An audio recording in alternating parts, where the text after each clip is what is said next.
Hi, this is Beardsley with Lone Star Capital. Today we're doing a recording for the very first time with my new wireless microphone. Let me know how it sounds. Super exciting that I can do this now and move away from the camera. There's no more an awkward cord connecting myself in the video. So anyway, I'm here in Soho, New York, and I've got a quick article review, or just I want to cite my sources on this very interesting idea that I had read a couple years ago, and it was on my list to make a video for a long time. So here it is. Ian Polito, the founder of the Real Estate Crowdfunding Review, somebody I respect very much and had on my Capital Spotlight podcast to really pick his brain, wrote this article called "Beware of Sponsor Promises of a Demographic Tailwind." So he just says, and he's actually citing a Green Street Advisor research report that really puts in perfect words my conundrum sometimes when I see people pitching deals and they're totally focused on the qualitative analysis or the market fundamentals, and as he puts it, the demographic tailwind.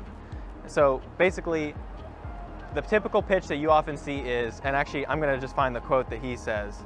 So here it is. So here's a pitch that you're gonna hear all the time. Austin, Texas has been ranked in the top 5 places for millennials to live, work, and play. So while it was a bit expensive to purchase this property, all these young people moving to Austin in the next couple of years will make this a fantastic investment, right? Sure, it's a viable investment thesis to chase growth and invest in growth markets, and it works. But the problem is when people start paying any price for that growth, that's where you have a problem. So you have to be very cognizant of the price you're paying and not solely rely on the demographic tailwinds as said here. And what I find interesting, and what I've actually seen from personal experience, is when you are in a market that's frothy and investors are piling in from around the country or around the world, and you are in fact chasing growth alongside them, people tend to overpay and returns get compressed. Another reason why this is a faulty investment thesis to solely focus on demographic tailwinds, like for example, I've got another demographic tailwind from the article. The population is aging dramatically, so we purchased this so-so assisted living home at a great discount. Then, once the demographic tailwinds over the next several years kick in, we'll see profitability soar. So again, the problem with these obvious demographic tailwinds is the fact that everybody knows about it. So again, not only because everybody knows about it, investors are piling in from everywhere to invest. Guess who else knows about it? Developers.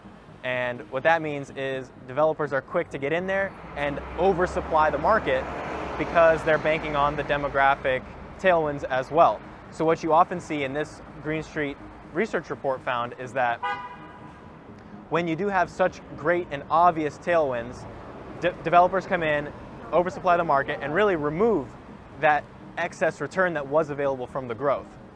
And then the one caveat that the article makes is that in markets that are truly supply constrained, that's where indeed demographic tailwinds really work out. So if you're in a place like Silicon Valley, California, where you've got the ocean to the west and mountains to the east, and also California is a very difficult place to build, you actually are supply constrained, and even though developers and everybody else knows that it's a growing market, they can't really do much about it in terms of adding supply. Another great example that the article references are mobile homes. Mobile homes see supply reduction year after year, but demand continues to soar. So that is a real deal viable supply constrained demographic tailwind. But again, the problem, as many people in the mobile home park business know, is that mobile home parks are super expensive. So again, don't go out there just chasing the next trend or the highest growth markets, because often it's you and everybody else overpaying. Instead, you have to find places, markets, or investment theses where you believe you have a unique insight, a unique advantage, where you're maybe even being a little bit contrarian. Thanks for watching.